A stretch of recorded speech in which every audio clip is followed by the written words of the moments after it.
every so often, you get a photograph doing what I do that just blows your freaking mind, you know? And here is one of those photographs. I mean, I don't care, Nibiru, Planet X, I don't care if you believe it or not in this particular photograph. There certainly is a lot of things to say. This is Reed Timer off of Twitter. And this is from Breaking Weather, one of the Breaking Weather channels. Just unbelievable, isn't it? The shapes, the weird dots that aren't supposed to be there in the picture. Nothing to be suspicious of, guys. Just check out the weird, the very strange natural weather photographs that we're looking at. Yeah? Just Rada photos that way. Let's go this way.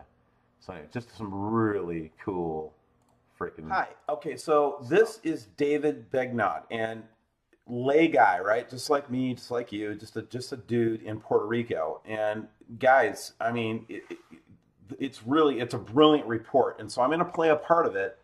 Then I'm going to leave the link below for you to watch more. But I have some comments about this. And the first thing I want you to think about as you're watching this is, what if you're one of these people in this crowd right here? Okay? Just think of that. The man said to us, do you realize what's happening here is a humanitarian crisis?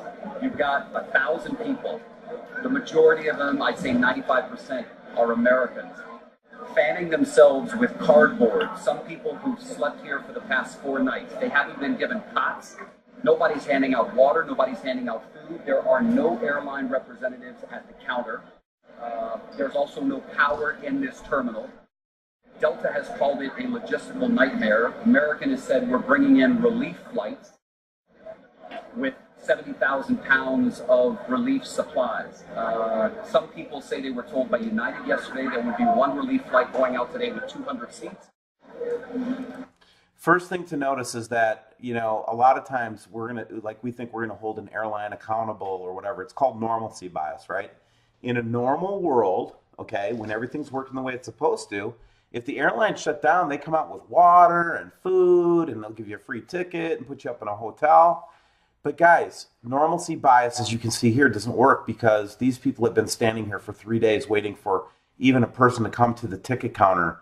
There have been people arguing in line, people getting confrontational because they felt like other folks were trying to cut in line. People don't want to go outside where it's somewhat cooler because they're afraid of losing their place in line. There are police, walk with me. There are police officers walking the perimeter outside. There are TSA agents. But no one in here seems to have any answers as to when more planes are coming. Now, the FAA has told us that during the hurricane, there was a transmission tower that was knocked out. That controlled radar. So now I'm going to go a little bit fast forward in here, and I want to show a particular thing. You can go watch the rest of the video yourself. This is one of the better reports I've seen from Puerto Rico. Even though it's not showing the devastation and everything like that, it shows how normalcy bias kind of takes over. And people think they can just go to the airport and leave. I'll just get a ticket and I'll leave, right? Well, guess what? You can't leave. And then instead of accepting that reality and trying to go back home or do whatever they have to do to survive, they're just going to sit at the airport and wait for people to help them. Let's keep going. How long have you been waiting to get out? I mean, they only clap and nothing's going on. I heard yesterday somebody died here because they didn't have no air. They don't give out water. They don't give a... Oh, I can't take it over. People over here, they old, they sick, and they don't care. This is worse than Katrina, whatever they call that. Katrina, that's right. Where are you trying to go? I want to go to Orlando. How long have you been waiting? They canceled me 2 times already. How many days have you been waiting? Since here, 3 days. 3 days. So anyway, go watch the rest of this video, guys. And again, it's tragic. This is a great report. I'll leave, like I said, the link below. David, you've done a great job on this. Thank you for letting us know what's going on in Puerto Rico. So let me tell you another story, though. This is what really bothers me, okay? So my girlfriend has a sister that runs a food pantry in Florida, okay? And so they got together a relief effort, and they were going to send supplies down via private aircraft. Turns out the person that's operating the private aircraft is an ex-FEMA person. This ex-FEMA person has found inside tracks and ways to get stuff down there. So she's a very reliable way to get supplies to Puerto Rico and know that your contributions are going to the right place, right? So idea, right? So we're going to go, and what we're going to do is we're going to try to put together a fundraiser for them and send money to this lady because we think she'd be great. She had to refuse us, guys. She refused it because she did not want to be known. She did not want to be her. She did not want to in any way for her background to be out. Because again, here we go. It's all the limitations of the secret government and secret society. She worked for FEMA, so she can't talk about what FEMA does. Even though she's an insider that had 30 years experience in FEMA and knows how to get supplies in, she can't even let us tell her name or send a link for her. So it just shows how screwed up and how bungled things are up, right? So instead, anytime you can face this kind of situation where the shopping cart, the shopping centers are empty and the food is gone and all that. And so when we say prepare, we're not saying like prepper jack with buried containers full of food. What we're talking about is being able to hunker down for 4 to 6 weeks, guys, and stay in place and not have to go to an airport or not have to go to a relief center, and be self-sufficient for a period of time while things start to kind of mellow out and you can decide what to do and be in control of your fate. So we say prepare, guys. That's what we're talking about, so that you aren't one of these people that are just wandering around waiting for somebody to give you a bottle of water. Steve Olson, WSL.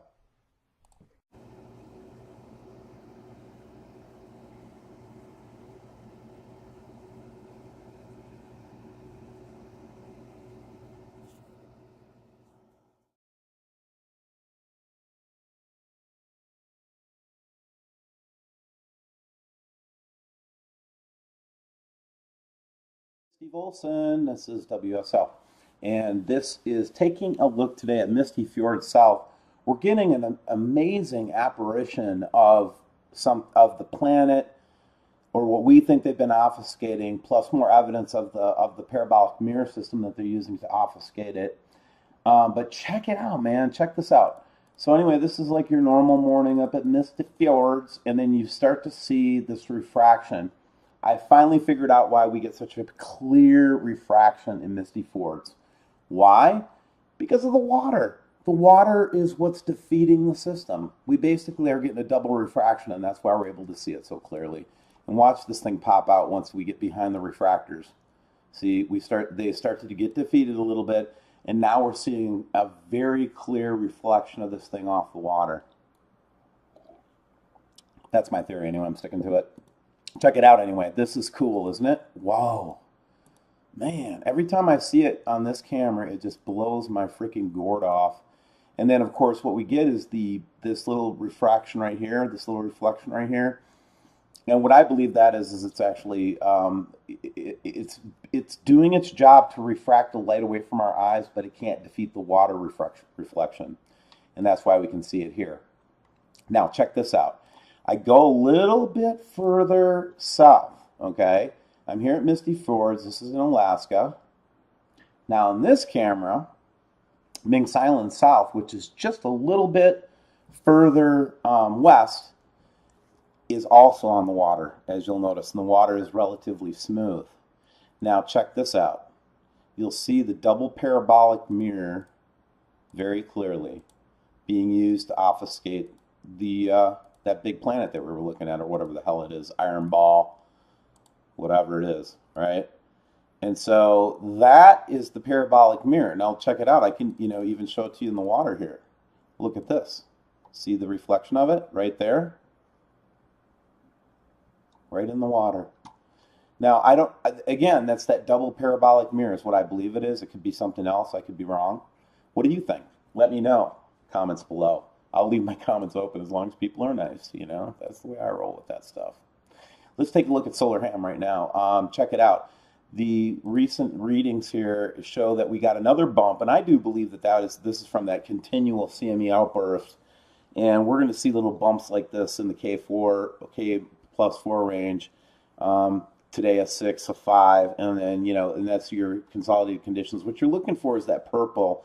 That's when it's going to start messing with satellites and electronic gear and things like that, radios and things. But right now it's pretty mild relative to what we've been seeing lately, okay? Checking out the recent, now this thing's back up again, guys, so you can go check it out again. Here's the link.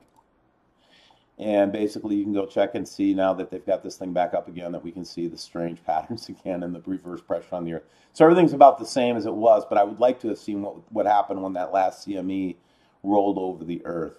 Earthquake-wise, we're getting this really big, kind of, call it a lot of activity in and around Yellowstone. Some of it reported, some of it not reported. If we basically take this thing and we take it all magnitudes for the United States, you can really get an idea of where the clusters are. I like to go to Mary Greeley for that information. I recommend that you do the same thing. But basically, we're seeing the swarms in and around volcanic areas, which, again, it's kind of normal, but at the same time, something you got to keep an eye on. And a couple of days later, they had like 50, 60-foot waves smashing in on the coast of Chile. So, I mean, the Earth's wobbling fucking big time. I know, it's wobbling. I think the more likely thing, though, is that right now our orbit's getting changed a little bit, and it's a tidal shift is what's happening. It's tidal. It's tides. Come on, man. We know what tides are, everybody. Wake up, wake up. Come on. Yeah, we do. Yeah, and it ain't no fucking moon. Right. The moon doesn't have that much power to pull the water out of Tampa Bay or pull the water out of Pensacola or pull the water off of Brazil, right? And wind is not going to explain it. So here's a note that I got from a subscriber, Julia. Hi, Steve. Here again, very early the same a.m. Strange light source in the east. This is from this morning. Number 150 is the whole scene with the moon for orientation. That's this one right here. There's the moon for orientation. Okay. Yeah. Okay. I'm good with that. Just above the light source, you'll see a small red dot. Yes, I see it. There is a tower with a red light on the horizon, but I zoomed in on one in the sky. See 126 enhanced for red dot in the sky. It must be very far out for that closest zoom I could get. Number 224 is the sunrise 2 hours later. Let's take a look at these now. And this is that red dot that she captured. 2 red dots. Or again, early this morning. Very hard to see, but she has a close-up coming up here soon. And she was able to kind of zoom in and there's our double refraction, whatever, in front of the ball. Interesting. And then there's the sunrise 2 hours later. Well, thank you, Julia, for sharing that with us. And I appreciate all the subscribers' input. Send your emails to me at Olson, OLSON, .stephen.d@gmail.com. And I'd love to see what kind of things that you're seeing up there in the skies. Now, before I leave, I wanted to make an issue, because I really didn't make a big enough deal about this photograph that we captured from one of the geostat satellites the other day, and the subsequent shadows. And we need to talk about this, guys. This is not something you're supposed to see on this satellite. Now, imagine, though, that the darker color is light. I know, right? This is the sun over here. This what we saw before, because this is basically UV light. Look at the shadow on the Earth, guys. It's right freaking there, man. Okay? That is some kind of a mirror device. This is really close to the Earth, whatever this is, okay, to make a shadow like that on the Earth. So, man, there's all kinds of funny business going on. The best thing we can do is put on the whole armor of God. And the whole armor of God, the thing I'm going to be focusing on today is peace. The peace that gives you a firm footing, according to the armor of God chapter in Ephesians.